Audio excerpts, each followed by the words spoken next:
Hi everybody, I'm here again today to talk about, I guess, part 2 about my take on online courses.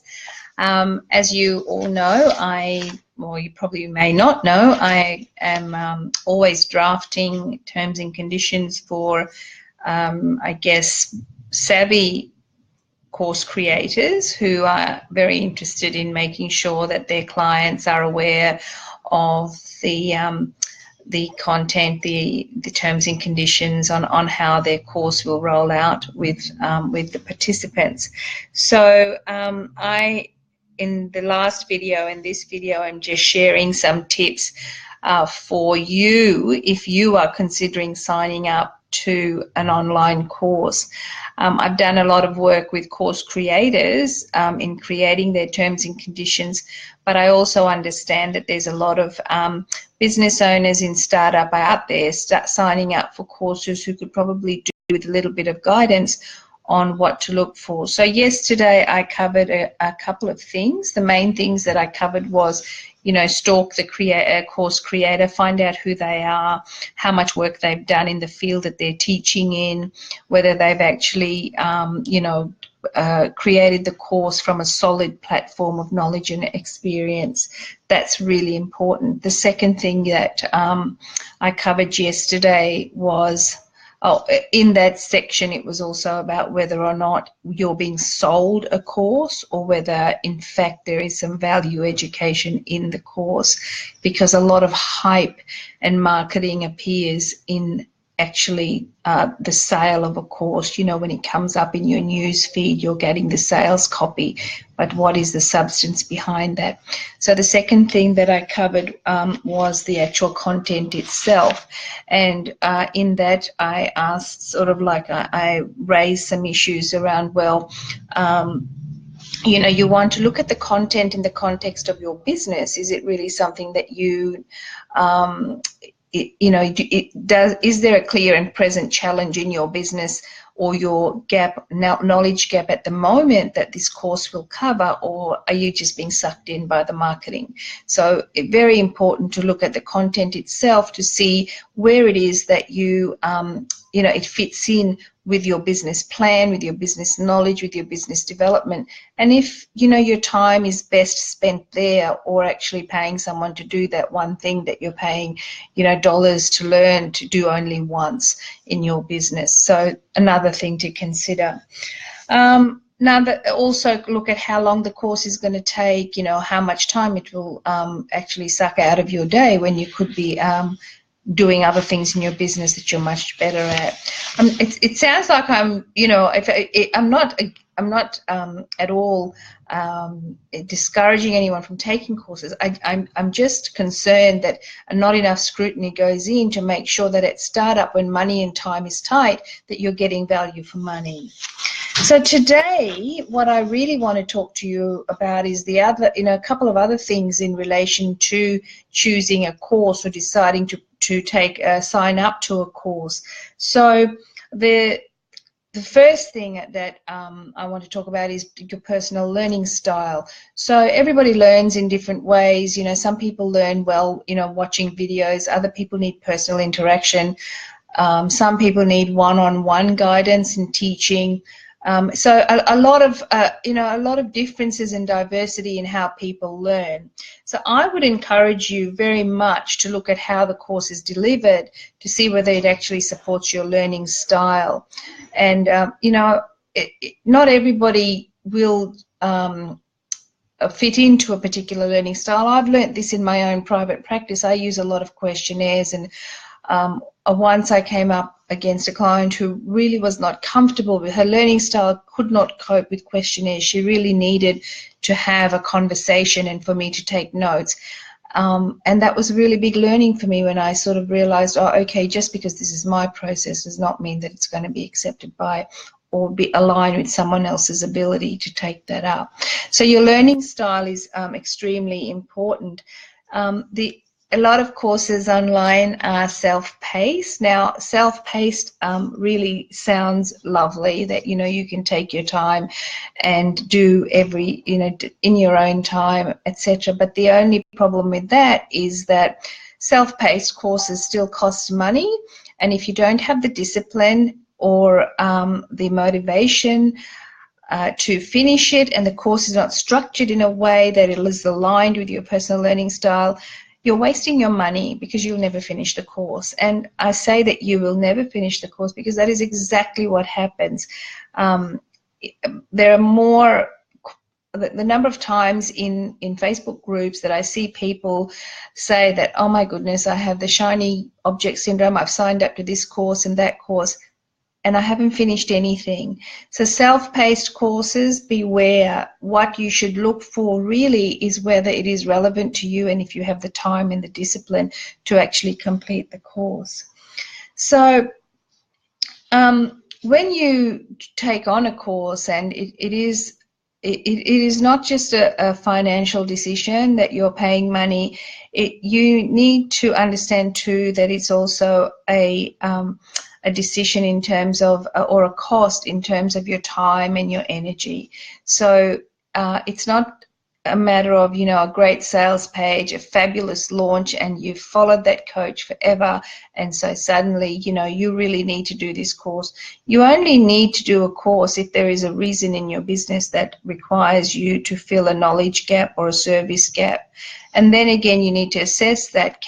Are you better to actually learn that whole process or that particular thing for yourself, or are you better to actually outsource that and get someone else to do it and focus on your core service or your core offering in your business?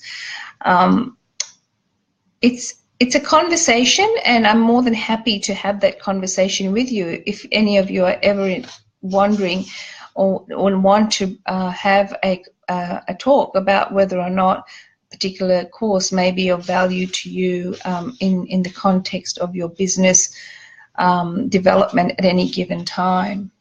So the third thing, or you know, in the overall scheme of things, is probably the fifth, but really the most important part of your search and your identification and then your enrollment or participation in a course, is to look at the terms and conditions that the course creator is offering in relation to the course that has appeared on your radar to, you know, supposedly and hopefully help you with your business.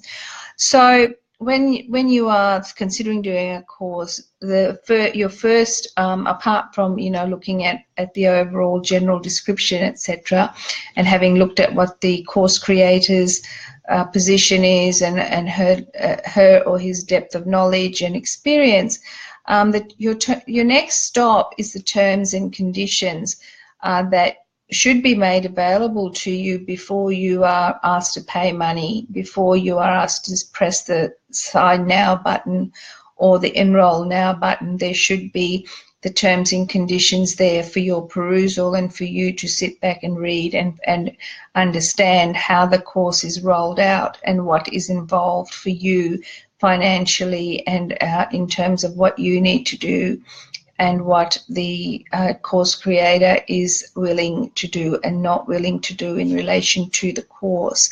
So that looking at that is really your final sort of due diligence, I guess. The big thing is if the course or the program, you have to think twice about the money and it doesn't have terms and conditions, then you are taking a risk. It's a buyer beware situation. At that point, if you really want to do the course, then you should ask for the terms and conditions from the course creator or the organizer. If they don't have terms and conditions, look for a similar course. Look for someone that's gone to the trouble of actually considering how this will roll out for the participants and cares enough about the participants to educate them about how something like this should roll out. So the online, if you have an online course or a program, there's a number of things that you should look for within the online terms and conditions itself. The document which should be available to you before you pay for the course should include some information about the course creator or the course provider, who they are and where you can find them. It should also describe the course content fully without, you know, the sales blurb. So I'm not saying that it should give away like all the golden nuggets of the learnings, but certainly it should outline the structure of each module, and outcomes, so you have a good idea of what you're getting into. The other thing that you need to be concerned about, oh, I'm so sorry, listen to my dogs. It's 3 o'clock here in Brisbane, 2:30, and it's the witching hour. I have 3 huskies downstairs and they all start howling at once, so I do apologize about that. Okay, so you need to know who the course creator is. You need to know what the course content is without the sales blurb. The big thing is the payment terms. So the terms and conditions will talk about the payment terms, how to pay, what the refund and cancellation policy is in relation to enrolling, and if you don't want to continue with the course. That's very important. It will also address legal requirements that are about fairness and justice, like in terms of if the cancellation and refund policy are part of that, but also if there is a dispute or a problem or an issue, how is that managed? What recourse or what communication channels does the participant have? And finally, apart from all of those things, it should also have a clear feedback process for everybody, so that, you know, if you want to give feedback about the course, it should say this is where, you know, how can that feedback occur. A thing that possibly is overriding about this, because you will be the participant in the course, is does the document clearly outline what is expected of you in order to get the outcome that you're seeking from doing that course? So it's, you know, I hope that this video has been helpful in helping you to, I guess, be a little bit more, be more savvy and be more in control of the decision that you make about signing up for a course to assist you in your business and your personal life. It's really important that you, you know, these are things that are easily considered. If you know what they are, you know what to look for, and if they're not present, so if a good set of terms and conditions are not present when you go to pay for the course, and you're sort of left wondering about the issues that I've raised, who the creator is, who the course creator is, what's actually involved, how is all the money part of things handled, what if there's a problem, you know, what's the content, all of these things, if it very easily can be explained in a document. If they don't have it, don't sign up. If you really want to do the course, ask them to produce one, or look for a course that has gone to the trouble of doing, of having that document available to you. So I hope that that makes some sense, and that it assists you in making decisions about your business at any stage, I guess, but particularly at startup, when, you know, budgets are a consideration, and so is time. I do apologize for the serenade of the huskies in the background earlier, but, you know, that's what happens at between 2 and 3 around here. So next time I'll remember to do my my video outside their witching hour times. So thank you, and I hope that that this has been helpful, and I'll see you next week.